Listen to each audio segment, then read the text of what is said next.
ஆசீர்வதிக்கிறோம். ஹல்லேலூயா, ஹல்லேலூயா, ஹல்லேலூயா. கர்த்தர் எங்களை அழைத்து வந்ததற்கு ஒரு முகாந்திரம் உண்டு. ஹல்லேலூயா, ஹல்லேலூயா. கர்த்தர் உங்களை எவ்வளவாய் நேசிக்கிறார் என்று சொல்லிக்கொண்டே இருக்கிறார்கள். ஹல்லேலூயா.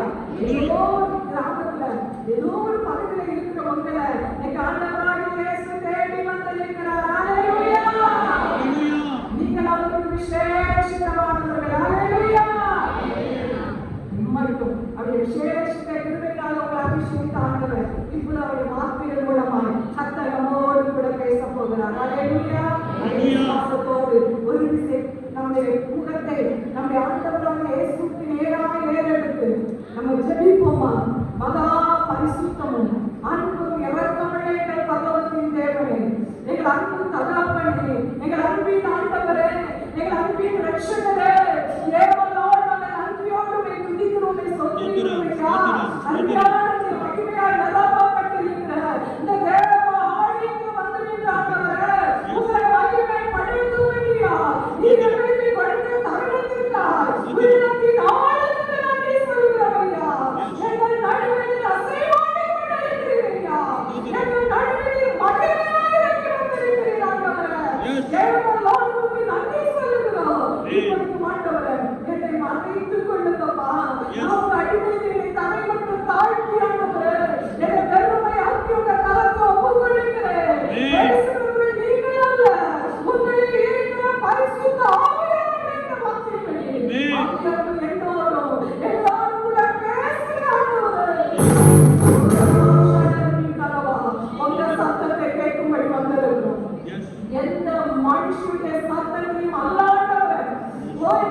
ஆனா உங்க உள்ளத்துல பல கேள்விக்குறிகள் இருக்கலாம். ஏன் ஆண்டவரே எனக்கு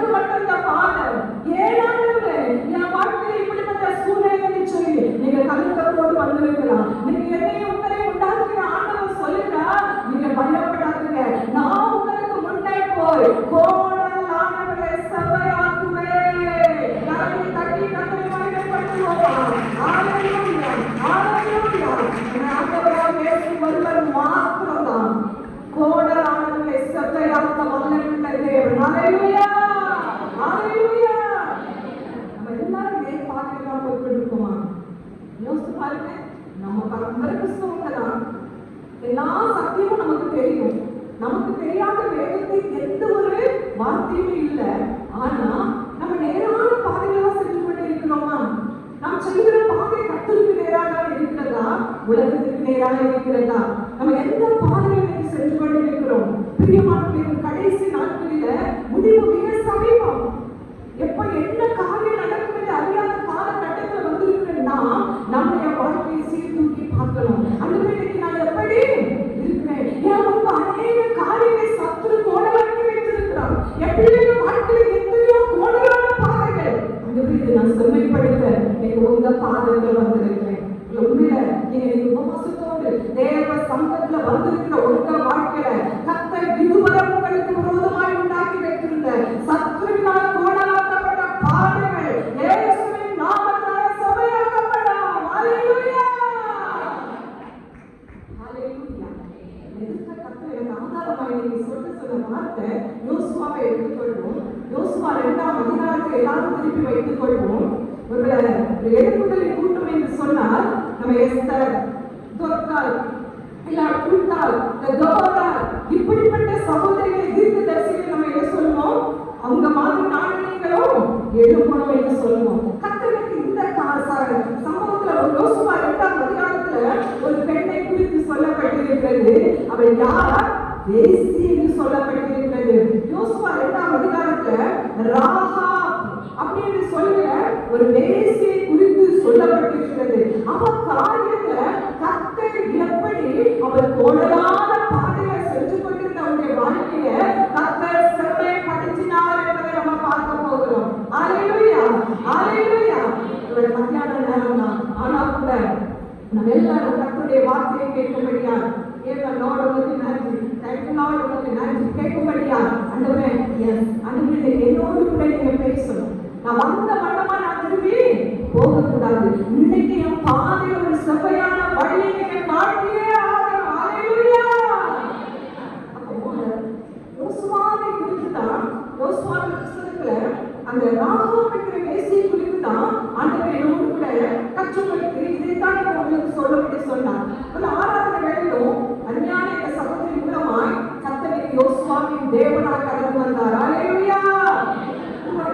யோசுவா என்பதற்கு என்ன பொருள் என்று சொன்னால் கர்த்தரே ரட்சிக்கிறவர். அவருடைய பேருடைய அர்த்தம் கர்த்தரே ரட்சிக்கிறவர். அதுதான் யோசுவா. அந்த யோசுவா என்ன செய்தார்? அந்த நாட்களில மோசே மரித்ததுக்கு அப்புறம் யோசுவா அந்த கானான் தேசத்தை கர்த்தர் இஸ்ரவேல் ஜனங்களுக்கு நான் சுதந்தரிக்கும்படி கொடுப்பேன் என்று வாக்கு கொடுத்திருந்தார். அந்த கானானை சுதந்தரிக்கும்படியார் இந்த யோசுவா அவரை வழிநடத்தி சென்றார். ஹல்லேலூயா. அப்ப அந்த ஜனங்கள் கர்த்தருடைய வாக்குத்தத்தங்களை விசுவாசித்து என்ன செய்தாங்க? கர்த்தருடைய வாக்குத்தத்தம் என்னன்னா, இன்னைக்கு நமக்கு கொடுக்கிற வாக்குத்தத்தம், நான் நித்திய ஜீவனை உங்களுக்கு அளிப்பேன். ஹல்லேலூயா. எத்தனையோ உலக பிரகாரமான வாக்குத்தத்தங்கள் இருந்தாலும் ஒரு மேலான வாக்குத்தத்தம், நான் நித்திய ஜீவனை உங்களுக்கு அளிப்பேன். ஹல்லேலூயா. அந்த வாக்குத்தத்தத்தை சுதந்தரித்துக் கொள்ள இந்த யோசுவாவின் புத்தகம் ஒரு முன்னடையாளம். ஹல்லேலூயா. எப்படி யோசுவா இஸ்ரவேல் ஜனங்களை அந்த கானானுக்குள்ள வழி நடத்தினாரோ, அதே போல நம்ம ஆண்டவராக இயேசு கிறிஸ்து நமக்காக கல்வாரியிலே ரத்தத்தை சிந்தி மீட்டுக் கொண்டு நமக்கு ஒரு நித்திய ஜீவனை கொடுப்பேன் என்று வாக்கு பண்ணியிருக்கிறார். ஹல்லேலூயா. நான் நீங்கள் அந்த நித்திய ஜீவனுக்குள்ள பிரவேசிக்கும்படியாக கர்த்தர் நம்மை அழைத்து வந்திருக்கிறார். ஹல்லேலூயா, ஹல்லேலூயா. இந்த ராகாப் என்கிற வேசியை குறித்து நம்ம பார்த்தோம்னா, ஒரு வேசி என்று சொன்னாலே அவளை எல்லாரும் இகழ்வா பேசியிருப்பாங்க. அவளை யாராவது மதித்திருப்பாங்களா? அந்த எரிகோ பட்டணத்தில் உள்ள ஒருவர் கூட அவளை என்ன செஞ்சிருக்க மாட்டாங்க, மதித்திருக்க மாட்டாங்க.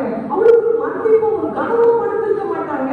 ஆனா அந்த ராகாவுக்கு முன்பதாக கர்த்தர் எப்படியா ரெண்டு வேவுகாரரை அனுப்புகிறார், யோசுவா அனுப்புகிறார். ஆனாலும் கர்த்தருடைய சித்தம் இல்லாதபடி எதுவுமே நடப்பதில்லை. அப்ப அந்த ரெண்டு வேவுகாரரும் வேற யார் வீட்டுலயாவது பேசியிருக்கலாம். ஆனா அவங்க அந்த வேசியுடைய வீட்டுக்குள்ள யோசுவா அனுப்பின வேவுகாரர்கள் அந்த வீட்டுக்குள்ள போறாங்க. மற்ற மனுஷங்க எல்லாரும் நினைச்சிருப்பாங்க, இவன் வீட்டுக்கு அந்த மனுஷங்க போறாங்கன்னா அது வேற யாருமே நினைச்சிருப்பாங்க. ஆனா அந்த ராஜாவுக்கு என்ன அறிவிக்கப்பட்டது?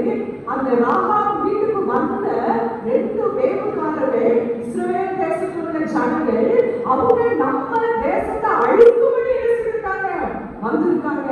நிச்சயம் இஸ்ரவேல் ஜனங்கள் நம்மள அழிச்சிருவாங்க. அப்போ அந்த வேவுக்காரர் அந்த ராஜா தன்னிடத்துல அழுப்பும்படி சொல்றாரு. அப்ப அந்த ராகாப் என்ன சொல்றா? அந்த வேவுக்காரரை மறைத்து வைத்தான். மறைத்து வைத்து அவங்களை பாதுகாத்து அந்த ராஜாவுக்கு சொல்றார், 2 மனுஷங்க வந்தது உண்மைதான், ஆனா அவங்க யாருன்னு எனக்கு தெரியாது, அவங்க இவனுக்கு விட்டு போயிட்டாங்க அப்படி சொல்லிச்சு. அவங்க இடத்துல போய் என்ன சொல்றாங்க நம்ம தியானிக்க போகிறோம். அந்த 9ஆம் வசனத்தை நம்ம பார்த்தோம்னா, யோசுவா 2ஆம் அதிகாரம், நானே வாசித்து உங்களுக்கு சொல்லிடுறேன், ஏன்னா அதுல நிறைய காரியங்கள் இருக்கிறது. யோசுவா 2ஆம் அதிகாரம் 9வது வசனத்துல இருந்து நீங்க பார்ப்பீங்கன்னு சொன்னா, முதலாவது அந்த ராகாப் சொல்ற அந்த மனுஷங்களை பார்த்து, கர்த்தர் உங்களுக்கு தேசத்தை ஒப்புப்படுத்தார் என்று நான் அறிந்திருக்கிறோம். யோசிச்சு பாருங்க, அந்த நாளில் எரியோ அழிக்கப்பட போகிறது, இஸ்ரவேல் ஜனங்களால் எரியோ அழிக்கப்பட போகிறது. ஆனா அந்த எரியோவில் உள்ள ஒரு பெண் சொல்லுகிறாள், இஸ்ரவேல் தேசத்துக்கு வந்த 2 மனுஷனை பார்த்து சொல்லுகிறாள், இந்த தேசம் அழிக்கப்பட போகிறதுதான், ஆனா கர்த்தர் உங்களுக்கு இங்க இந்த தேசத்தை ஒப்புப்படுத்திச்சார், இதை நான் அறிவேன் என்று அவன் சொல்றான். அது மாத்திரம் அடுத்து சொல்லுவா, உங்களை குறித்த திகில் எங்களுக்கு பிடித்திருக்கிறது, உங்களை குறித்து தேசத்தின் ஜனங்கள் எல்லாம் சோர்ந்து போனார்கள். அப்ப ஒரு அழிவு வருகிறது. அந்த அழிவை பார்த்து மற்ற ஜனங்கள் எல்லாம் பயந்தார்களோ, எச்சரிக்கை பெற்றார்களோ இல்லையோ தெரியாது. ஆனா அந்த ராகாப் என்ன செய்கிறா? அவள் திட்டமாய் அதை அறிந்திருந்தாள். அந்த எரிகோ அழிக்கப்பட போகிறது அவள் அறிந்திருந்தாள். நிச்சயம் பட்டணம் அவங்க கையில ஒப்புக்கொடுக்கப்பட போகிறது அவள் அறிந்திருந்தாள். அதனால அவன் சொல்றா, நீங்க எரித்திருந்து புறப்பட்ட பிறகு உங்களை கொண்டு கர்த்தர் செய்த எல்லா அற்புதத்தையும் நாங்கள் கேள்விப்பட்டிருக்கிறோம். ஏன்னா செங்கடலை பிளந்த ஆண்டவர், நாளை நீங்கள் ஆராதிக்கிற ஆண்டவர் சாதாரணமானவர் அல்ல, செங்கடலை பிளந்த ஆண்டவர். எல்லாவற்றுக்கும் மேலாக அவர் சொல்லுவா பாருங்க, அந்த 11வது வசனத்தின் கடைசி பகுதியில, அந்த 11வது வசனத்தை நீங்க வாசித்தீங்கன்னா அவ சொல்லுவா, நான் கேள்விப்பட்ட போது எங்க இருதயம் கரைந்து போயிடுச்சு, உங்களாலே எல்லாருடைய தைரியமும் அற்று போயிடுச்சு, உங்கள் தேவனாகிய கர்த்தரே உயர்ந்த வானத்திலும் கீழே பூமியிலும் தேவனானவர், கருணை தள்ளி கர்த்தரை மகிமை படுத்துவார். அப்படி யார் தேசியத்தை சொல்லப்பட்டிருக்கிறது? அவன் சொல்லுறான், உங்கள் தேவனாகிய கர்த்தர் தான் உயர்ந்த வானத்திலும் பூமியிலும் தேவன். பிரியமானவர்களே, பரம்பரை கிறிஸ்தவர்களாய் வாழ்ந்து கொண்டிருக்கிறோம். இன்னைக்கு நம்ம ஆண்டவரை பார்த்து மற்றவர்களுக்கு எப்படி சொல்லுகிறோம்? எங்கள் ஆண்டவர் தான் உயர வானத்தில் கீழே பூமியில் தேவன் என்று சொல்லுகிறோமா? அப்படி சொல்லக்கூடிய காலம் இது. அழிக்கப்படும்படி அஞ்சு எரிகோ கோட்டை வந்தது. இன்னைக்கு இந்த தேசம் அழிக்கப்பட போகிறது. இருளில் பூமியின் காரில் ஜனங்களை மூட போகிறது. இந்த வானம் வெறுத்து உருக போகிறது, பூமி வெறுத்து உருக போகிறது. அப்படிப்பட்ட ஒரு காலகட்டத்தில் வந்துட்டோம். அவர் ஆசீர்வதிக்கிறவர் தான். அவர் ஒரு நாளும் நம்மளை சும்மா விடுகிற தேவன் அல்ல. ஆனாலும் இந்த நாட்களில் அந்த கடைசி நாட்களில் நாங்க என்ன செய்யணும்? அவன் சொல்லிட்டு சொல்றா, இப்ப நான் உங்களுக்கு தயவு பாராட்டினபடினால நீங்க எனக்கு மாத்திரமல்ல என் குடும்பத்துக்கும் தயவு பாராட்டுங்க. எவ்வளவு பெரிய கிருபை யோசிச்சு பாருங்க. நீங்க நம்ம ஜெபிக்கிறோம், நம்ம குடும்பங்களுக்கா, அந்த பிள்ளைகளுக்கா எதுக்காக ஜெபிக்கிறோம்? அந்த எனக்கு தெரியும், அநேக சகோதரிகள் பிள்ளைங்க எல்கேஜி போக ஆரம்பிச்சா கூட அந்த சின்ன எக்ஸாம்னா கூட மறுநாள் பிள்ளைங்க ஃபாஸ்டிங் ஜெபிக்க ஆரம்பிச்சுவாங்க. அந்த பிள்ளைங்க எக்ஸாம்ல நல்ல மார்க் வாங்கணும், நல்லா படிக்கணும், நீங்க நல்ல எக்ஸாம் எழுதணும். அடுத்து ஒவ்வொரு காரியமா 10th 12th நாளே பெரிய சமக்குறி படிப்பாங்க. என் பிள்ளை 10th 12th இது நல்ல மார்க்ஸ் வாங்கணும், இப்படிதான் சமக்குறிக்கு வரும். அடுத்து ஒரு திருமண காரியம், அடுத்து ஒரு வீடு, குழந்தை, இப்படிதான் ஆண்டவரை கேட்டு கேட்டு செபித்து பழகிக்கொண்டே இருந்துச்சோம். ஹல்லேலூயா, ஹல்லேலூயா. ஆனா நம்ம தேசம் அழிக்கப்படுவது அப்படிப்பட்ட ஜெபம் முன்னாடி நம்ம எப்படி இருக்கும் யோசிச்சு பாருங்க. இன்னைக்கு அந்த எரிவு அழிக்கப்பட போகிறது. அதற்கு முன்பதாக இருக்கிற ராகா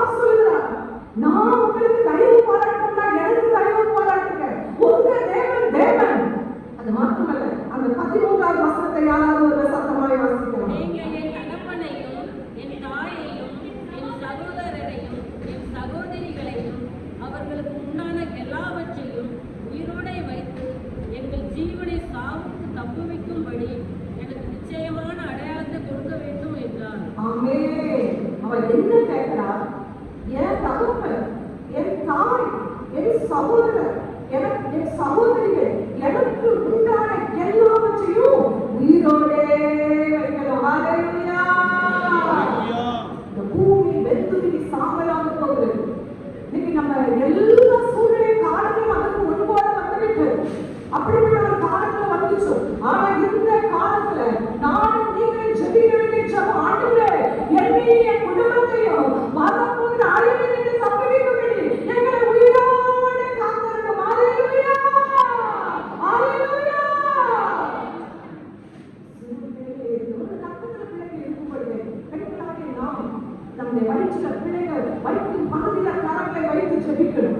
ஆண்டவரே எங்க பிள்ளை உயிரோடு இருக்கிற நாளெல்லாம் உங்களை மகிமைப்படுத்துகிற பிள்ளையா இருக்கணும். நம்ம அதிகமாக ஜெபிக்கணும். ஆண்டவரே எங்களுக்கு எங்க குடும்பத்தை உயிரோடு பாதுகாக்கணும்.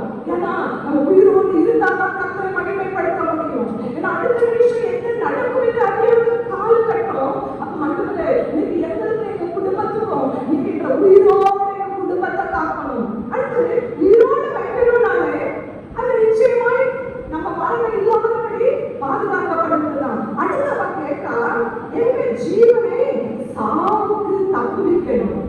யோசித்து பாருங்க, அவன் ஒரு வேசிதான். அவன் ஆண்டவரை அறியாத அந்த எரிகோ பட்டணத்துல பிறந்தவதான்.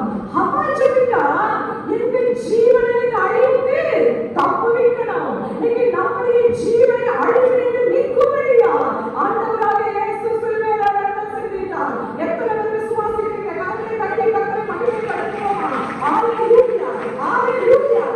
நம்முடைய ஜீவனை தப்புவிக்கிற ஆண்டவர் என்பதை நாம் அறிந்திருக்கிறோமா? அந்த ராகம் அறிந்திருந்தார். உங்க ஆண்டவர் வானத்திலும் பூமியிலும் தேவன் அவர் மாத்திரமல்ல, எங்களை உயிரோடு காக்கிறவர், எங்கள் ஜீவனை அழிவுக்கு தப்புவிக்கிறவர். அவன் சொன்னான். இன்னைக்கு நம்ம ஜெபம் எப்படியாக இருக்கணும்? இன்னைக்கு யோசித்து பாருங்க, எவ்வளவு தற்கொலைகள், எத்தனையோ சடதி மரணங்கள், எத்தனையோ ஜனங்கள் கொத்து கொத்தாய் அழிந்து போய் கொண்டிருக்கிறார்கள். கடைசி நாட்களில் நடக்கும் என்று வேதத்தில் சொல்லப்பட்டிருக்கிறது. ஆனா இந்த காலத்தில் வந்திருக்கிற நம்ம ஜெபிக்கிற ஆண்டவரே, எங்கள் ஜீவனை, என் குடும்பத்துல, எங்கள் உறவினர்கள், உற்றார், எங்கள் தேசத்தின் ஜனங்களுடைய ஜீவனை நீங்க இந்த அழிவுக்கு தப்புவிக்கணும். ஆண்டவரே, அழிவுக்கு தப்புவிக்கணும். நம்முடைய ஆத்மா ஒரு நாள் அழிவை காண்பதில்லை என்று சொல்லி கர்த்தருடைய வார்த்தை சொல்கிறது. இதை நம்ம எத்தனை அறிந்திருக்கிறோம்? எத்தனை அறிந்திருக்கிறோம்? ஆசீர்வாதம் அதுவே எல்லாம் தருவார்.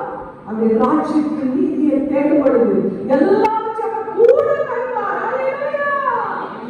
நீங்க ஜெபிக்க ஆரம்பிக்கணும். ஆண்டவரே எங்கள் குடும்பத்தையும் நீங்க உயிரோடு வைக்கணும். ஹல்லேலூயா.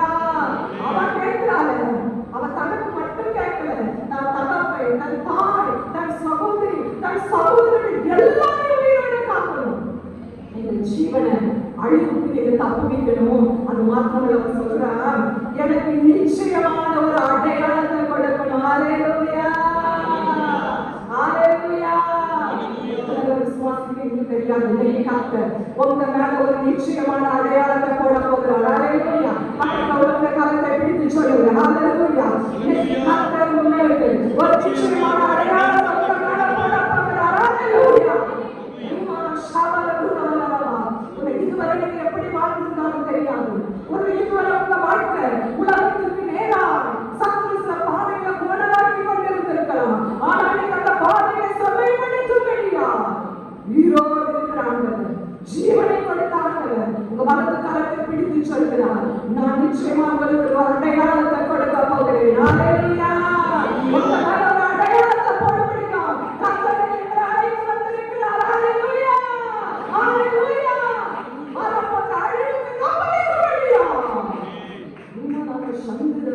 நம்முடைய குடும்பங்களையும் பாதுகாக்கும்படியா கர்த்தர் மகிமையாக இறங்கி வந்திருக்கிறார். ஹல்லேலூயா.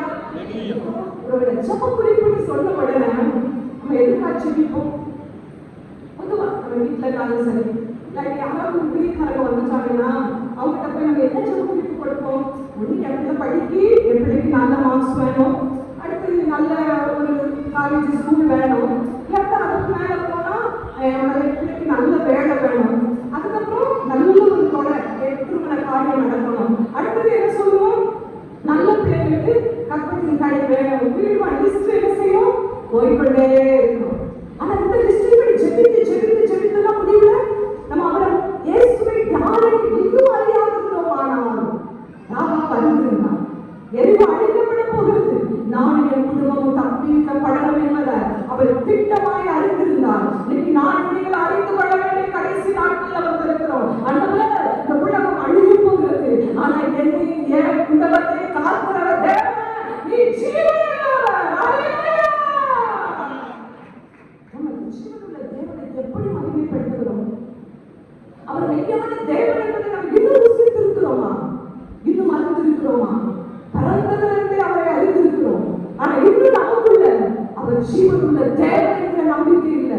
என் ஆத்மா பாதாளத்துக்கு போகாது என்ற நம்பிக்கை இல்லை. உலகத்தின் காரியங்களுக்காகவே, உலகத்தின் தேவைகளுக்காகவே அழுது அழுது ஜெபித்துக் கொண்டிருக்கிறோம். நல்லதுதான். ஆனா அதை காட்டிலும் மேலானது அந்தவரே, நாங்க அழிவு என்று பாதுகாக்கப்படணும், என் குடும்பம் பாதுகாக்கப்படணும். எனக்கு ஒரு அடையாளத்தை போட்டிருக்காங்க. ஏன்னா அடையாளம் போடப்பட்ட ஒருவரை சத்துரு தொட முடியாது. ஹல்லேலூயா, ஹல்லேலூயா. நம்ம சிறு பிள்ளைகளா இருக்கும் பொழுது நம்ம ஆலயத்துல வந்து ஞானஸ்தானம் கொடுக்கிறோம். அப்படி ஞானஸ்தானம் கொடுக்கும் பொழுது சொல்லுவாங்க, இந்த பிள்ளையின் நெற்றியில சிலுவை அடையாளத்தை நாங்க போடுகிறோம் என்று சொல்லி. அன்னைக்கு போடப்பட்ட அந்த சிலுவை அடையாளம் அந்த பிள்ளைக்கு அந்த நாள் அது தெரியாது. ஆனா பெற்றோர்கள், ஞான பெற்றோர்கள் அந்த பிள்ளைக்கு அந்த அடையாளத்தை போடுறத நம்ம பார்க்கிறோம். ஆனா நான் நீங்களும் ஜெபிக்க வேண்டியது ஒவ்வொரு நாளும், ஆண்டவரே எங்க பிள்ளைகள் நெற்றியில, எங்க குடும்ப நபர்கள் நெற்றியில நீங்க உங்க அடையாளத்தை போடுறீங்க. ஹல்லேலூயா. இயேசுவின் நாமம் என்ற அடையாளம் ஆண்டவரே, இயேசு கிறிஸ்துவின் ரத்தம் என்ற அடையாளம் ஆண்டவரே எங்க பிள்ளைகள் மேல போடுறீங்க. ஹல்லேலூயா. அப்படி ஜெபிக்க ஆரம்பிச்சிட்டீங்க, உங்க பிள்ளைங்க வாழ்க்கையில சூழ்நிலைகள் மாறும். இது வேணும் அது வேணும் கேட்டுக்கொண்டே இருக்க இருக்க இருக்க தருவாரு. ஏதோ ஒரு பிச்சைக்காரன் வந்து என்ன சொல்றான், அம்மா என்ன கேட்பான், நீ நானே கேட்க மாட்டானே. நம்ம பிள்ளைகளும் வந்து என்ன சொல்லுவாங்க, அம்மா தான் கேட்பாங்க. ஆனா நம்ம யாருக்கு நல்ல கூட்டுறதை கொடுப்போம்? பிச்சைக்காரனுக்கு நம்ம இருக்கிறதெல்லாம் கொடுத்துருவோமா? அவனை அம்மாடி தானே கூப்பிடுறான். அப்ப அம்மாடி கூப்பிடுறது நிச்சயம், ஐயோ என் அம்மாடி கூப்பிட்டுட்டானே எனக்கு இதெல்லாம் அவனுக்கு கொடுத்து வேண்டி கொடுப்போமா? இல்லவே இல்லை, இல்லையா? ஆனா நம்ம பிள்ளை கேட்டுச்சுன்னா, ஐயோ என் பிள்ளை கேட்டுச்சு நான் கொடுப்பேன் கொடுப்போம். அதே போலதான் நான் நீங்கள் அவருடைய பிள்ளையா இருக்கும் பொழுது அன்றே நீங்க எனக்கு வேணும், நீங்க உயிரோட பாதுகாக்கணும், நீங்க ஆத்மாவை அழைத்து தப்ப வைக்கணும், நீங்க என் கூட இருந்தா போதும். அதை கேட்கணும்னா அது மற்ற எல்லாவற்றையும் நமக்கு கொடுத்து ஆசீர்வதிப்பது அதிக நிச்சயம். ஹல்லேலூயா, ஹல்லேலூயா. எப்படி ஜெபித்துக் கொண்டிருக்கிறது தெரியாது. இனி வருகிற நாட்களோட ஜெபம் வித்தியாசப்பட போகிறது. ஆமென், ஆமென். ஆண்டவரே வரப்போகிற அழைப்புக்கு என்னை எங்க குடும்பத்தை உயிரோட காக்கணும். அந்த ராமா பிடித்தம் அவள் முழு குடும்பம் பாதுகாக்கப்பட்டது. ஹல்லேலூயா. என் குடும்பம் பாதுகாக்கப்படணும், என் தகப்பன் பெற்றோர் ஆண்டவரே என் சகோதர சகோதரிகள் பாதுகாக்கப்படணும். அந்த அடையாளத்தை நீங்க கற்றுத்தர போகிறார். அது மாத்திரமல்ல, அப்ப அவங்க சொல்லுவாங்க, அந்த அடையாளத்தை அவங்க கேட்கும் பொழுது நம்ம நிச்சயமா உனக்கு தயவு பண்ணுவோம், ஆனா நீ ஒண்ணு செய்யணும், அவங்க இறக்கி விட்ட ஜன்னல்ல உள்ள அந்த கயிறு, அந்த கயிற்றை என்ன செய்யணும், அந்த ஜன்னலையே கட்டி வைத்திருக்கணும். அந்த ஜன்னல்ல அந்த கயிற்றை கட்டி வைத்தாதான், கட்டி வைத்தது மாத்திரமல்ல குடும்பத்தார் எல்லாரையும் நீ கூடாரத்திற்குள்ள நீ எல்லாரையும் வந்து சேர்த்து வைத்துக் கொள்ளணும். அப்பதான் நாங்க என்ன செய்வோம், உன்னையும் குடும்பத்தையும் பாதுகாப்போம். மற்றபடி நாங்க உனக்கு கொடுத்த ஆணைக்கு நாங்க நீங்களாக இருப்போம் என்று சொல்லுவார்கள். அப்போ அதுல கயிறு என்று சொல்லப்பட்டா அது ஒரு சிவப்பு கயிறு என்று சொல்லப்பட்டிருக்கிறது. ஹல்லேலூயா. சிவப்பு கயிறு எதற்கு அடையாளம்? நம்முடைய ஆண்டவராக இயேசு கிறிஸ்து நமக்காக தந்தாரில தன்னுடைய ரத்தத்தை சிந்தியிருக்கிறார். ஹல்லேலூயா. அந்த ரத்தம், இயேசு கிறிஸ்துவின் ரத்தம் சகல பாவங்களை கழுவி நம்மை சுத்திகரிக்கும்.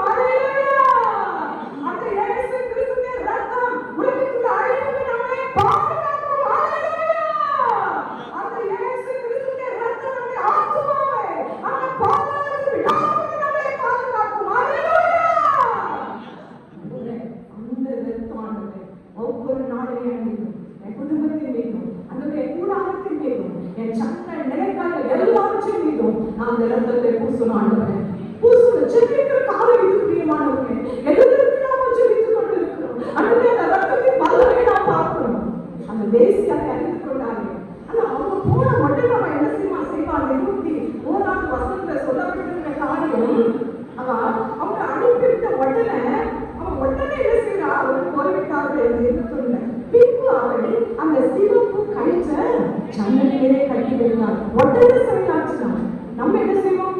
சில பேர் சத்தியத்தை கேட்போம். கேட்போம், சரி இன்னைக்கு அவங்க சொல்லியிருக்காங்க, நம்ம தான் செவித்து விடலாம், எப்பமாவது நமக்கு நேரம் கிடைக்கிற நேரம் இதை செய்து கொள்ளலாம்னு நினைப்போம். ஆனா அவங்க உடனே நினைச்சுதான் அந்த சிவப்பு கழிச்ச ஜன்னல்ல கட்டிச்சா. ஹல்லேலூயா. அவளுக்கு தெரியும் அழிவு வரப்போகுதுன்னு தெரியும், ஆனா என்னைக்குன்னு தெரியாது. ஆனா என்னைக்கு வந்தாலும் பரவாயில்ல, நாளைய குடும்பம் பாதுகாக்கப்படணும்னா இந்த ஜன்னல்ல இந்த கயிற்ற நான் என்ன செய்யணும்?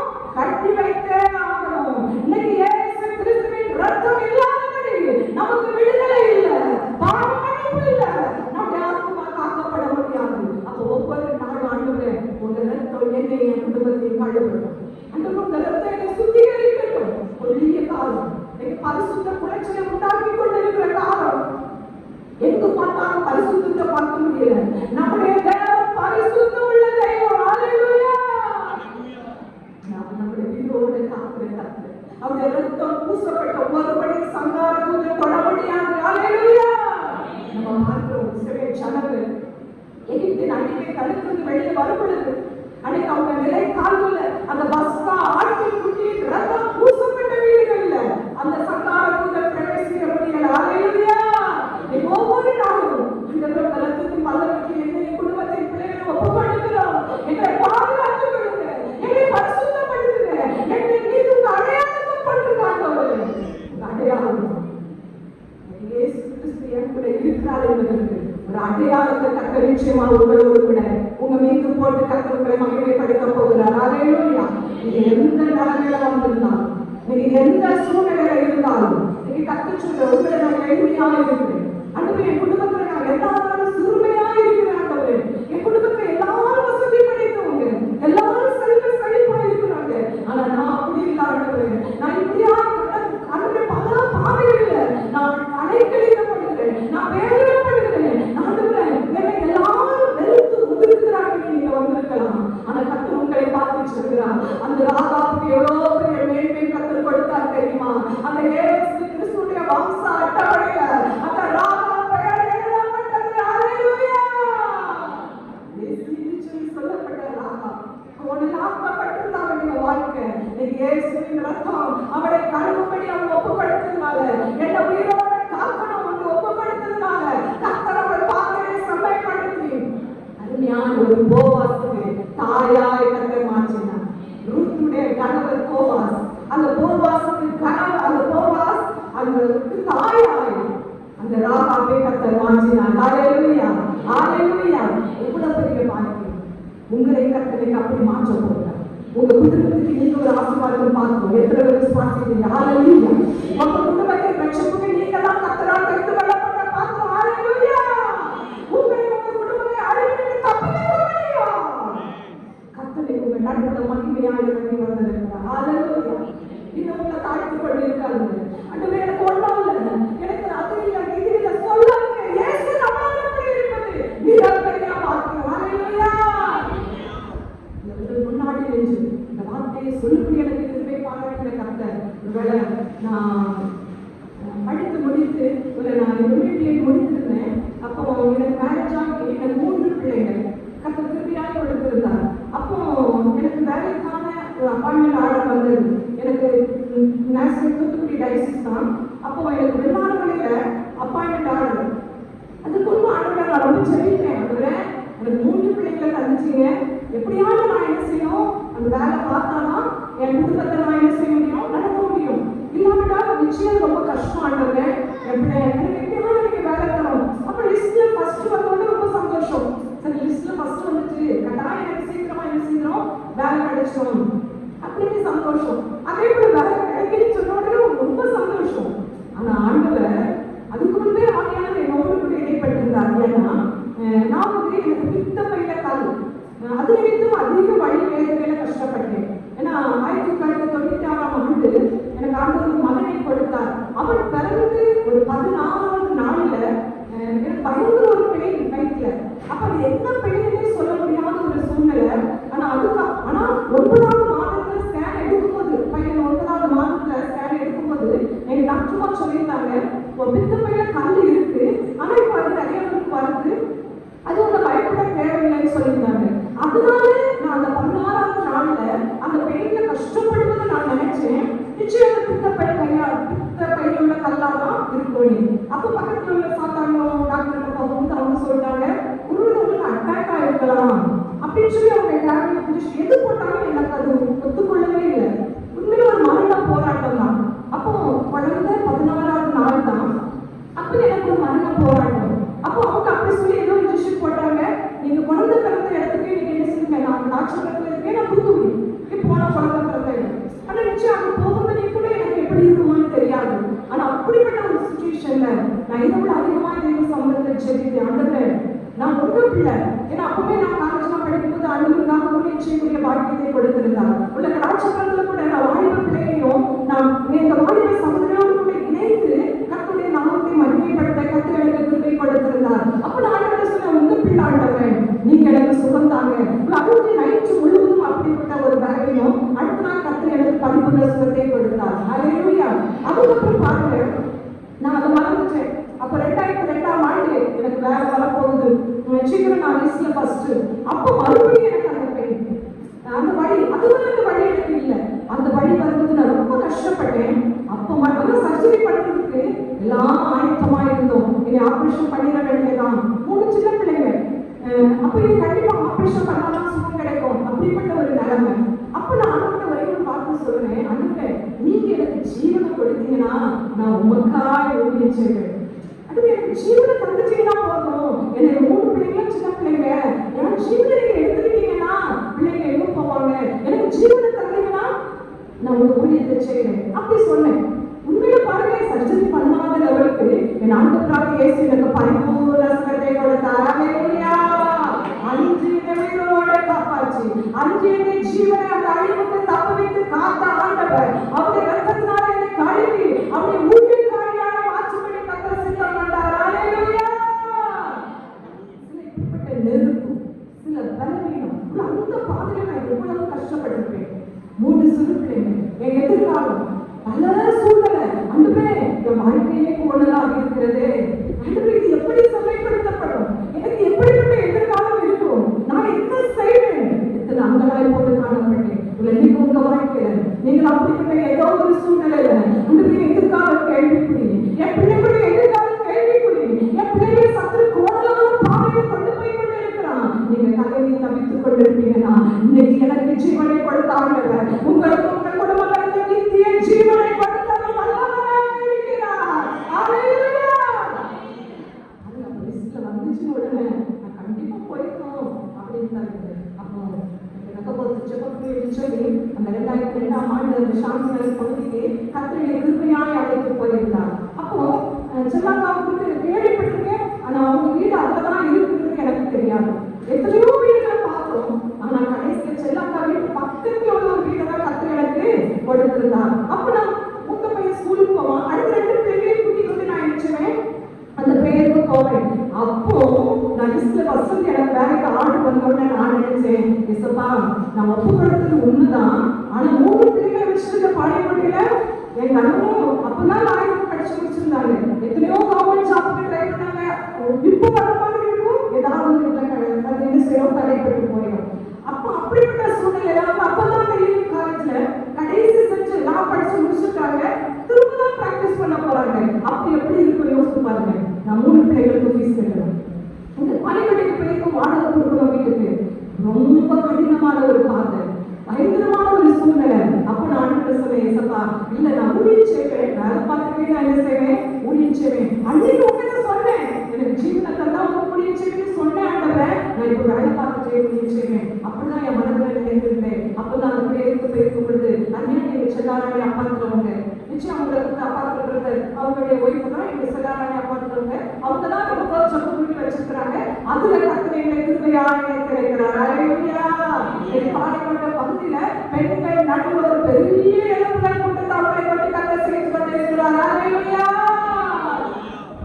அப்ப பாருங்க, அவங்க பேசும் பொழுது அவங்க எனக்கு ஆண்டவர் சொன்ன வார்த்தை, நான் உலகத்தான் அல்லாதது போல நீ உலகத்தான் அல்ல, உனக்கு உலக பிரகாரமான வேலை கிடையாது, நீ ஊழியத்தை செய்யணும். அப்ப யோசிக்க எப்படி நான் எப்படி வேலை செய்யாம நான் என்ன செய்ய என் பிள்ளைகளை காப்பாற்ற முடியும்? பிள்ளைகளே இருந்து ஒன்றுக்கு மூணு வந்துருச்சுங்க. நான் வேலை பார்க்கறா எப்படி ஆண்டவரே நான் இந்த உலகத்துல வாழ முடியும்? அதுவே சாத்தியமே இல்லை. ரொம்ப ஃபீல் பண்ணேன். ஆனா பாடல் பாடுற எங்க சகோதரியும் அவங்களும் வீடு முடிச்சுட்டு அவங்களுக்கு வேலைக்கான வழி திறக்கப்பட்டுச்சு. அப்ப அவங்களையும் ஆண்டவர் நீ உலகத்துல நல்ல நீ அவங்களுக்கு தான் செய்யணும் அப்படின்னு சொல்லியிருந்தாரு. உடனே அவங்க சொல்லுவாங்க, அக்காவோட தீர்ப்பு தரிசனம் வந்தோன்னு உடனே சொல்லுவாங்க, பாருங்க நானும் உலகப்பிரமான வேலை கிடையாது ஒன்றுக்கும் கிடையாதுவாங்க.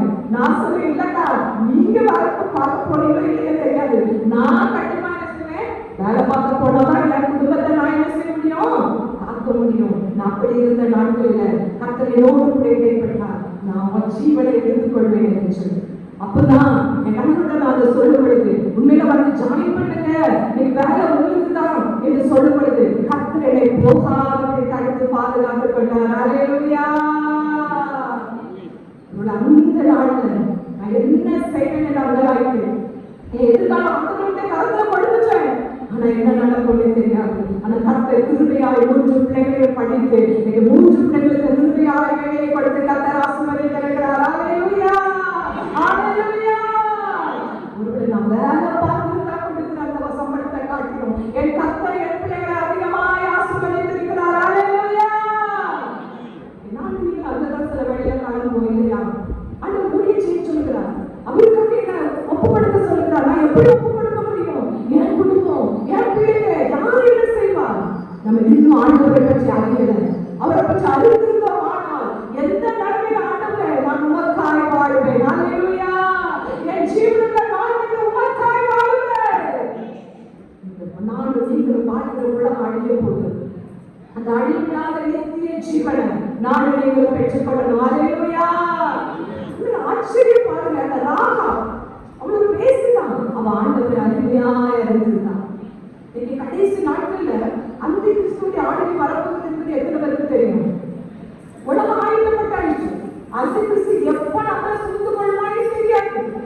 எப்போ எல்லாம் நம்ம 666 முத்திரையை தரித்துதான் இல்லைன்னா விற்கவும் முடியாது, வாங்க முடியாது, சாப்பிட முடியாது, ஒன்றும் செய்ய முடியாது.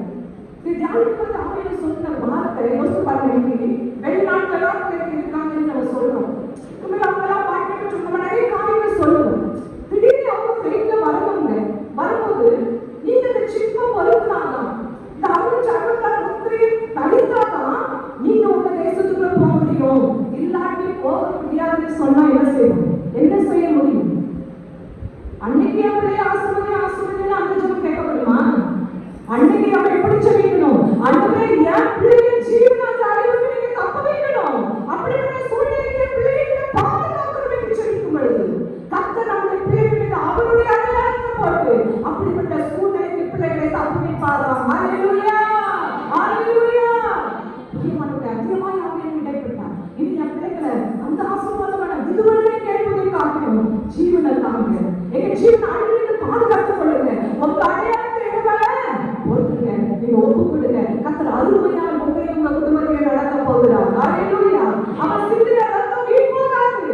அந்த ரத்தத்தில் நேர்மையை நம்ம அறியாது இருக்கிறோம். இயேசு எப்படிப்பட்டவர் என்பதை இன்னும் ருசித்து பார்க்கல, இன்னும் அனுபவிக்கல. ஆனா அந்த ராகாவுக்கு இவ்வளோ பெரிய நேர்மையானவர் கொடுத்தார். அல்லேலூயா. அவருடைய பேர் ஜீவ புஸ்தகத்துல நிச்சயமாய் எழுதப்பட்டிருக்கும். அல்லேலூயா. அட்டவணையில் எழுதின ஆண்டவர் நிச்சயமாய் ஜீவ புஸ்தகத்தை எழுதிட்டார். நீங்க நம்ப பேரையும் எத்தனை விசுவாசிக்கிறேன். நீங்க வந்திருக்கிற ஒவ்வொரு குடும்பத்தையும் நம்மளுடைய பேரையும் கர்த்தர் ஜீவ புஸ்தகத்தை எழுத போகிற நாள் இதுதான். அல்லேலூயா. நான் விசுவாசிக்கிறேன். நான் அதிகமாக சொல்லிட்டேன். ஆண்டவரே வருகிற ஒவ்வொரு குடும்பத்தையும் பேரும் இந்த நாளில் உங்க புஸ்தகத்தில் எழுதப்படணும். அந்த ஜீவ புஸ்தகத்தில் எழுதப்படணும். அல்லேலூயா. ஒரு குடும்பம் கூட நீங்க அழிவுக்கு போயிடக்கூடாது. அந்த பால் இருக்கா உலகத்தை பாடுகளை நினைச்சு கொண்டு இருக்காங்க. அது குப்பை, அது தூசியை முதலீடு. ஒரே ஒரு கவி மாத்திரம் படிச்சுட்டு நம்ம அடுத்தது பாயிண்ட் கடந்து செல்லலாம். என்ன தாய் ஜீவன் விட்டவரே என்னோடு இருக்க இருந்தவரே, என்ன தாய் ஜீவன் விட்டவரே என்னோடு இருக்க இருந்தவரே, என்னையோ வழி நடத்துவாரே, என்னை சந்திக்க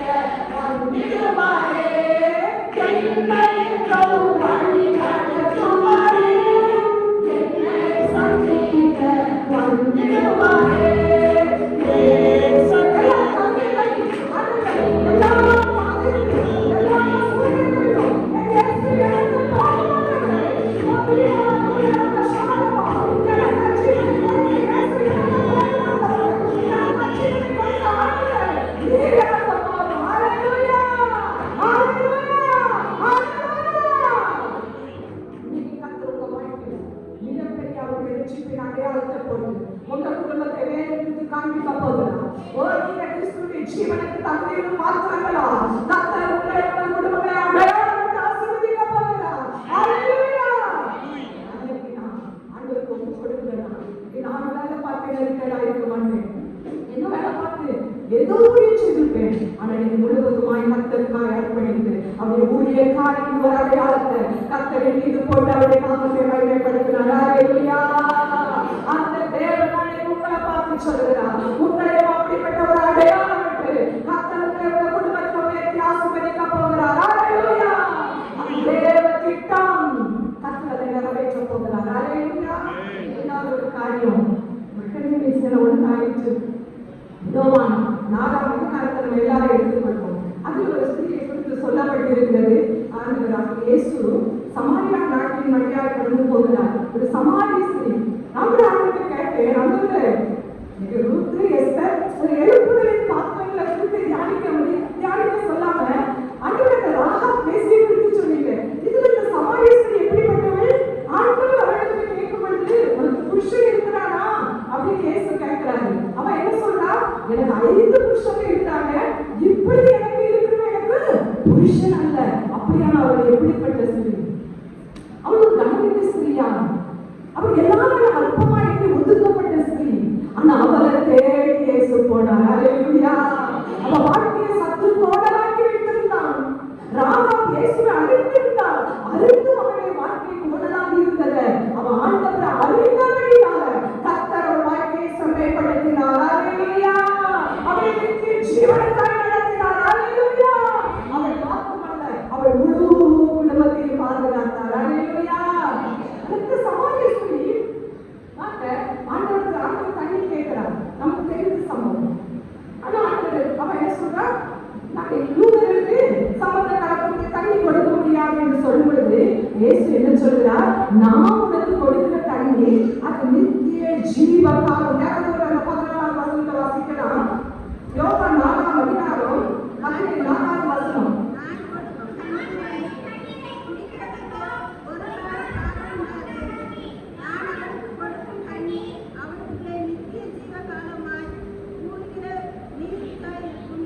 ஹalleluya. இயேசு அவரை பார்த்து சொல்கிறார், நான் கொடுக்கும் தண்ணீரை குடிக்கிறவனுக்கு ஒரு காலம் தாகமாகாது. நான் கொடுக்கும் தண்ணீர் உனக்கு நித்திய ஜீவகாலமாய் ஊறுகிற நீரூற்று. ஹalleluya. ஹalleluya. விசுவாசிங்க, எத்தனை விசுவாசிங்க? கரங்களை பிடித்து சொல்லுங்க, கொஞ்சம் தூக்கம் வருது. உங்களுக்கு கர்த்தரே அந்த நித்திய ஜீவகாலம் ஊறுகிற ஜீவ ஊற்று நான் தரப்ப போகிறார்.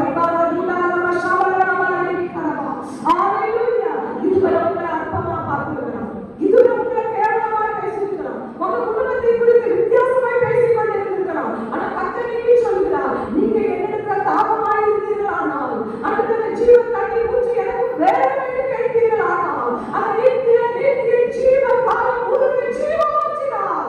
கர்த்தர் தாகத்தை தீர்க்க போகிறார். ஹalleluya. அவன் அப்படிப்பட்ட ஸ்திரீதான். ஆனா அவன் ஆண்டவரை பார்த்து என்ன சொல்றா பாருங்க. ஆண்டவரே, உனக்கு இப்ப இருக்கிற புருஷன் அல்ல என்று சொன்ன உடனே அவன் சொல்றான், ஆண்டவரே நீ தீர்க்கதரிசி காண்றே. ஏன்னா தீர்க்கதரிசினா என்ன சொல்ல முடியும்? ஒருவனுடைய நீ எப்படிப்பட்டவன் என்பதை சொல்ல முடியும். அப்படி சொன்ன உடனே அவன் சொல்றான் தீர்க்கதரிசி. ஆனா அதுக்கப்புறம் ஆண்டவர் அநேக காரியங்களுக்கு சொன்ன பிறகு அந்த 25ஆம் வசனத்துல அவன் சொல்லுவா பாருங்க. அந்த ஸ்திரீ அவரை நோக்கி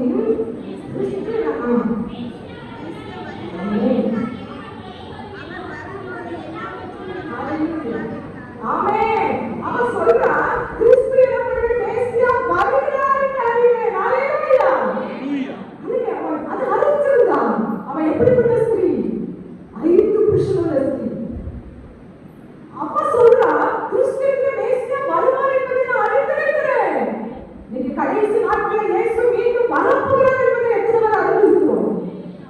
இந்த உலகம் அழிக்கப்பட போகிறது என்று எத்தனை பேர் அறிந்திருக்கிறோம்? அப்படி நான் எப்படி சொல்லிக்கிறோம்? அவன் அறிந்திருந்தார். அவன் சொன்னார், நான் அறிவேன், அவர் வரும்போது எல்லாவற்றையும் அறிவிப்பார் என்பதை நான் அறிந்திருக்கிறேன்.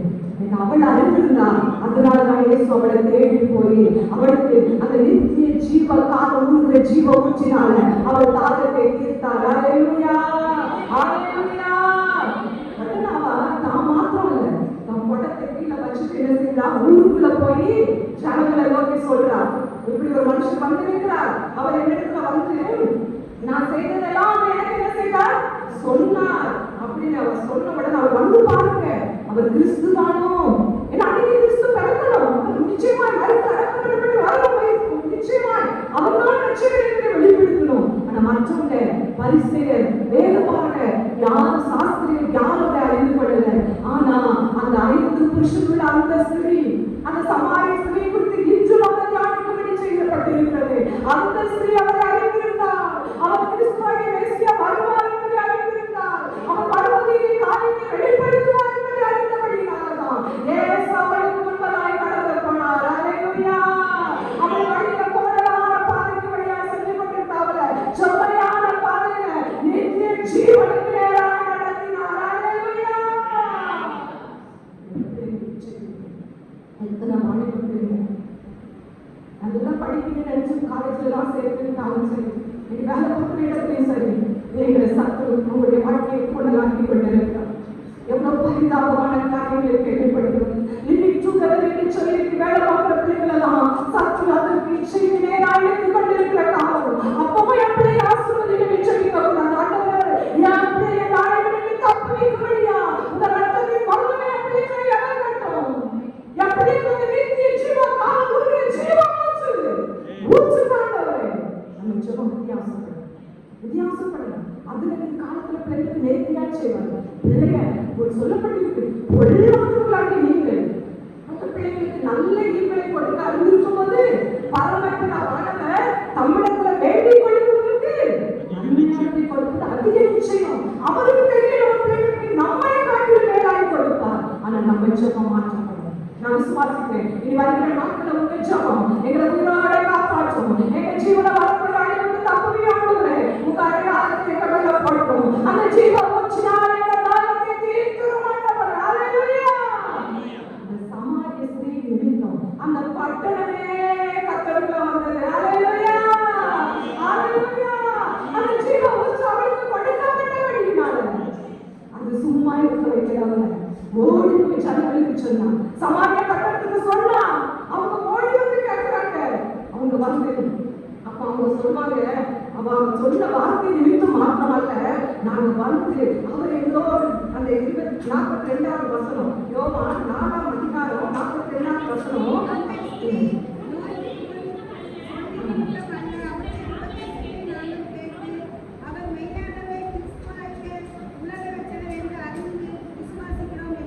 ஆமென். அந்த சமாரியா பட்டணத்து மக்கள் என்ன சொன்னாங்க, சொல்லிட்டு மாத்திரமல்ல, அவருடைய உபதேசத்தை நாங்க கேட்டு அவர் மெய்யாய் கிறிஸ்துவாகிய உலக ரட்சகர் என்று அறிந்து விசுவாசிக்கிறோம். அல்லேலூயா.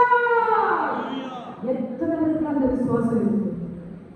அவர் மெய்யாய் கிறிஸ்துவாகிய உலக ரட்சகர் என்று அறிந்திருந்தோம்னா வரப்போகிற கொடிய பஞ்சம், வரப்போகிற கொடிய காலத்துக்கு கர்த்தர் நம்மை பாதுகாத்து தப்புவிக்க வல்லவராய் இருக்கிறார்.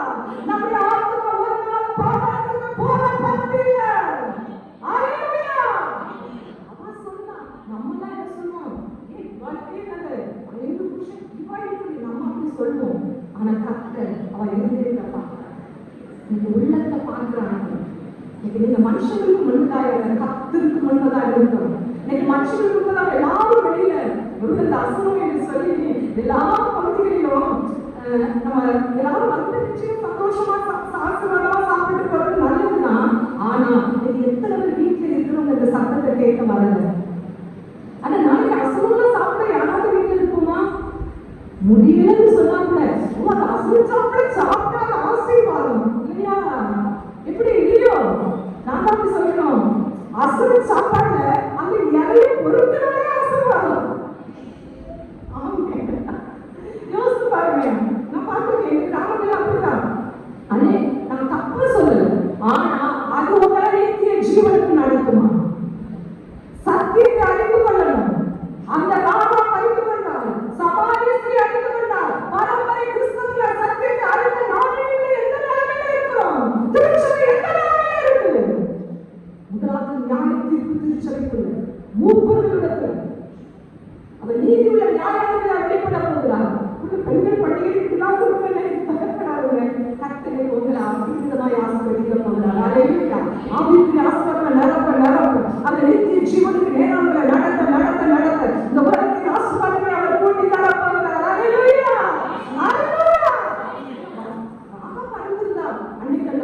அழிய போகுது. அதனால தன் குடும்பத்தை தப்பு வைக்கும்படி வேண்டிக் கொண்டார். சமாளேஸ்வரி, ஐயோ நம்ம தண்ணி நம்ம தாகத்தான் இருக்கு, ஆனா இயேசு கொடுக்கிற தண்ணி நித்திய ஜீவனாய் எனக்குள்ள ஊறி முதுமையா நித்திய ஜீவனுக்குள்ள போவேன். ஹalleluya. அந்த ஃபங்க்ஷனுக்கு வந்து எல்லாரும் கலந்து கொள்ளாமல் இருப்போமா? பரிதாபமான ஒரு உலகத்தின் காலகட்டத்தில் வந்துச்சு. நான் இதை பேசணும்னு நினைக்கிறேன். ஏன்னா அதை டாபிக்கை அடுத்து போகணும்னு நினைச்சேன். ஆகியவர்கள் பிரியமானவர்களே, அடுத்த நேரம் என்ன சம்பவிக்கிறது அறியாது. நாட்கள் வந்துட்டோம். 2 பேர் 3ஆம் அதிகாரத்தை திருப்பிக் கொள்ளுங்க. அது விதமா சொல்லப்பட்டிருக்கிறது. நான் கொஞ்சம் வாசித்து சொல்லிட்டேன். 2 பேர் 3ஆம் அதிகாரம் பக்கம் 324. அன்னைக்கு இருந்த உலகம் 6ஆம் வசனத்திலிருந்து நானே வாசித்து விடுகிறேன். நீங்க வாசித்து பார்த்துக்கோங்க. அப்படி இருந்த உலகம் ஜலப்பிரளயத்தினாலே அழிந்தது என்பதை மனதார அறியாமல் இருக்கிறார்கள். இப்பொழுது இருக்கிற வானங்களும் பூமியும் அந்த வார்த்தையினாலே அக்கினிக்கு இரையாக வைக்கப்பட்டு தேவ பக்தி இல்லாதவர்கள் நியாய தீர்க்கப்பட்டு அழிந்து போகும் நாள் வரைக்கும் காக்கப்படுகிறது. எனக்கு தேவ பக்தி இல்லைன்னா நான் நீங்கள் அழிந்து போகிற காலகட்டத்தில் வந்துச்சோம். பிரியமானவர்களே, நீங்கள் உலகத்தையே நோக்கி போட்டுக்கொண்டிருக்கார்கள். எல்லாவற்றையும் தந்த ஆசீர்வதிக்க இயேசு வல்லவர். நாளைக்கு பாரம்பரியமாக இருப்பதற்கு சித்தமல்ல. கர்த்தருக்காய் எழும்பணும். அந்த சமாரியஸ்திரியை நினைத்தோம். அந்த பட்டணமே கர்த்தருக்கு நேராயிருக்கிறது. அன்றைய வார்த்தையை கேட்டு வந்தோன்னு சொன்னாங்க. இன்னைக்கு கர்த்தர் எவ்வளவு ஊழியக்காரர்கள் தீர்க்கதரிசிகள் கொண்டு நம்மளோடு கூட பேசிக் கொண்டிருக்கிறார். இன்னும் நமக்கு உணர்வு இருக்கிறதா? ஆண்டவரே, நான் என் குடும்பம் உங்க ராஜ்யத்துக்கு வரணும். அன்றைய கிராமம் எனக்கு திருச்சபை மழவாய் படிக்கிறோமே. அன்றைய தூத்துக்குடி நேசனல் திருச்சபை பெண்களாகிய நாங்களே திருச்சபையும் முழுவதுமாய் நித்திய ஜீவனுக்குள்ள பிரவேசிக்கிறதே. அழிவுக்கு நேராக ஓடிக்கொண்டிருக்கிற உலகத்துல நாளைக்கு அழிந்து போகக்கூடாது. அவர் தாமதிக்கிறார் என்று நினைக்கிறபடி அவர் வாக்குத்தத்தத்தை குறித்து தாமதிக்கிறார். எல்லாரும் ரட்சிக்கப்படணும். நீங்க பொறுமையா இருக்கிறாங்க. முடிந்தால 10ஆவது வசனத்தை யாராவது வாசிக்கலாம். 2 பேர் 3ஆம் அதிகாரம் 10ஆவது வசனம்.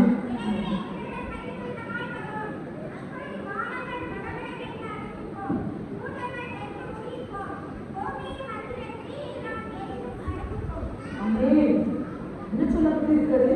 கர்த்தருக்கு நான் இதோட 2 கைவிட்டமாய் வரும். இந்த விஷயத்தை அனைவருக்கு எப்படி தெரியலாம்? கர்த்தரை உங்களோடு இடைப்படுகிறார். இனி ஒரு தன்மை உங்களுக்கு கிடைக்காது. ஆனா உங்க மேல கர்த்தரை இருக்கிற அன்பு இறக்கம் பெருசு. அன்னைக்கு எப்படி ராகாவுக்கு தூதரை அனுப்பி அவரை உங்களுடைய குடும்பத்தை அனுப்பி தப்பித்தார்கள். இன்னைக்கு உங்களுடன் என்று அவர் பேசிக் கொண்டிருக்கிறார். ஹalleluya. உங்களுடைய குடும்பத்தை திருச்சபை வரப்போகிற அழைப்பு என சொல்லப்பட்டிருக்கிறது. வானங்கள் மடமடமடாக போக போகிறது. பூதங்கள் வெறுத்து உருகி போகும். இன்னைக்கு விஞ்ஞானிகள் சொல்லுறாங்க, பூமி கடில பயங்கரமான அக்கினி பிளவுகள் அது வெடித்து சுடர போகிறது. அப்படி எல்லாமே எரிந்து அழிந்து போகும் என்று சொல்லப்பட்டிருக்கிறது. அப்படியே நம்ம எப்படி இருக்கணுமா? ஒரு பரிசுத்த ஒரு தேவ வார்த்தை. சரி, யாராவது ஒருத்தர் நம்மளை குறிச்சு ஒரு வார்த்தை சொல்லிட்டா நம்மளால என்ன செய்ய முடியல? தாங்க முடியல. ஒரு மாமியாக மருத்துவர்கள் நம்ம உண்மையை யோசித்து பாருங்க. நம்ம அவருடைய பிள்ளைகளாக நம்ம இடத்துக்குனால கழுவப்பட்டா ஆரம்பத்தில் அப்படி யாரும் நம்ம சொல்றது கஷ்டமா இருக்கும். ஆனா நீங்க ஆண்டவரை அன்பை ருசிச்சு அவர்கிட்ட வளர்ந்துச்சீங்கன்னா யாரும் உங்களை குறிச்சு என்ன சொன்னாலும் என்ன சொல்லியிருக்காரு? உங்களை குறித்து விருப்பப்படுகிற உண்மையான வார்த்தைகளை சொன்னா நீங்க அழைத்து கழிவுங்க. ஆனா நம்ம என்ன செய்வோம்? துக்கப்பட்டு அதே மற்றவங்களுக்கு பேசுவோம், அதையே சொல்லுவோம். சத்து அப்படியே நம்மளை பின்னாக எடுத்துக்கொண்டு போயிடும். பெண்களாக நமக்கு கற்க சொல்லிட்டாங்க. நீங்க ஒருவருக்கு ஒரு பேசும் பொழுது அந்த ஜீவனை குறித்து பேசுங்க. ஹalleluya, ஹalleluya. நான் என் குடும்பத்துக்கு அவருக்கு சொந்தம்னு சொல்லுங்க. நான் அவருடைய கரத்துல இருக்கோம். என் குடும்பத்துக்கு கர்த்தர் எல்லாவற்றுக்கும் போதுமானவர். ஹalleluya. அவர் என்னை மீட்பதற்காக கல்வாரியில ரத்தம் சிந்தித்தார். ஹalleluya. அவர் மீண்டும் வரப்போகிறார். எத்தனை பேருக்கு தெரியும்? வரப்போகிறார். வாழ்க்கையில நாணயங்களை எடுத்துக் கொள்ளப்படணும். விசுவாசம் பிரகாரம் நாம் கொள்ளப்படணும்.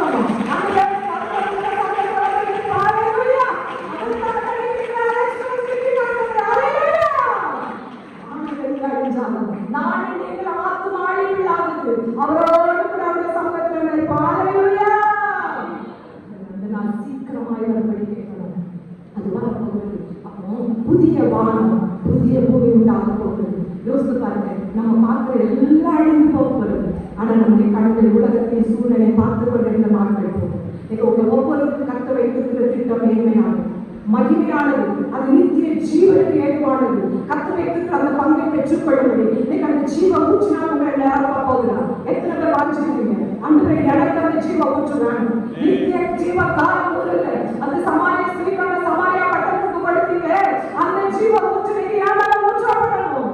அவ வாழ்க்கையில கூடலாக்கிறதை சபைப்படுத்தினார். அல்லேலூயா.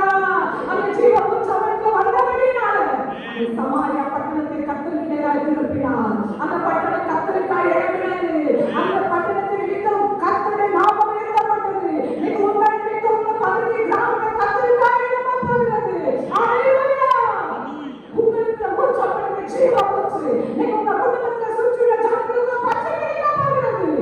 எத்தனை பேர் விசுவாசிப்பீங்க? கரங்களை தட்டி ஆண்டவரே இப்படியாவது இதுவரை அழித்து கொள்ளுங்கள். இந்த தடையை அழிவுக்கு நேராக கொண்டிருந்தோம். இந்த சூழ்நிலையை அழிவுக்கு நேராக கொண்டு போயிருந்தோம். சில பயத்தோடு கலக்கத்தோடு நீங்க வந்திருக்கீங்க. ஆனா கத்தவங்களை பார்த்து சொல்ற இதல்ல, உங்களை குறித்து மகிமையான திட்டத்தை வைத்திருக்கிறேன். உங்க பாதையை சபைப்படுத்தி உங்களை நித்திய ஜீவனுக்கு நேராக நடத்துவேன். அல்லேலூயா. அல்லேலூயா. சந்தர மோதிக்கரவா கர்த்தர் நமக்கு முன்னதாக போகிறார். அவருக்கு எல்லா பாதையும் தெரியும். நம்ம கடந்து செல்கிற பாதை ஆண்டவருக்கு தெரியும். அந்த பாதையை அடுப்பதற்கு ஆண்டவர் நமக்கு முன்பதாய் போய் நீ பயப்படாது, நான் வளங்களை பிடித்து உனக்கு முன்பதாக போறேன். என்னென்ன பாதை என்ன சூழ்நிலை கொண்டதாக்கி வைத்திருக்கிறதோ நான் சபையாக்கி அந்த நித்திய ஜீவனை கொண்டு போய்கிறவர் உங்களை உங்க குடும்பத்தை நான் வீடு விட்டு விடுகிற தேவன் அல்ல. அல்லேலூயா. அந்த ஜீவ ஊற்றியை வேணாம், அந்த அபிஷேகத்தை பெறாம நான் எழுதி போக மாட்டேன். இதுவரை என் வாழ்க்கையில உள்ள எல்லா கோணலாகலையும் இன்னைக்கு நீங்க நேராக்கி தான் இருக்கணும். யாரோட என் குடும்பத்தை மகிழ்ச்சி உண்டாகணும். யாரோட நான் இருக்கிற சபையில அந்த பெரிய லட்சத்தை மூச்சு உண்டாகணும். எழுப்புதல் அப்படி உண்டாகணும். எனக்கு தூத்துக்குடி நாசம் தயசில ஒரு பெரிய எழுப்புதல் உண்டாகணும். அப்படிப்பட்ட ஜீவ மூச்சு இன்னைக்கு வேணும். பாஞ்சு கொண்டு இருக்கிறவங்க எல்லா இடத்துல இருக்கணும். எல்லாரும் எழுந்து ஆண்டவரே எனக்கு ஜீவ ஊற்று எனக்கு எனக்கு வேணும். நான் வந்த வண்ணமாய் திரும்பி போகிறேன். எனக்கு எந்த வாழ்க்கையானாலும் எந்த கவனமானாலும் எந்த சூழ்நிலையானாலும் கர்த்தரை உங்க செவ்வையான பாதையில நடத்த போகிறேன். உங்க ஆசீர்வாதம் பெரிதாய் கடந்து வர போகிறது. ஆனா அந்த ஜீவ ஊற்று நமக்குள்ள வந்தாதான் அந்த பரிசுத்த ஆவியான அபிஷேகம் நாம் இங்க ஊற்றப்படுகிறோம். அவர் பயமுள்ள ஆவி அல்ல, பலம் அன்பும் தெளிந்த புத்தி உள்ள ஆவியானவர். அந்த பலமும் அன்பும் தெளிந்த புத்தி உள்ள ஆவியானவர் சக்கரவினால போகிறோம். ஏமாற்றம் நன்றி எல்லாரும் வாய்ப்பு அந்த சமான ஸ்திரீ படுத்தீங்க. அந்த நிச்சய காலம் இருக்கிற ஜீவ ஊற்று இன்னைக்கு எனக்கு வேணுமையா, என் குடும்பத்துக்கு வேணுமையா, என் பிள்ளைகளுக்கு வேணுமையா. நாம் விட போவதே இல்லை, நாம் விட போவதே இல்லை.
அந்த பாதாளம், அந்த மரணம், அந்த அழிவு, அந்த நாசம், அந்த சகதி மரணங்கள், சகதி நாசங்கள் ஒருவரின் குடும்பத்தை அழகாதபடி எங்க முன்னிலையில் அவர்கள் துணையப்பட்டு அவருடைய நாமத்தை மகிமைப்படுத்த போகிறார்.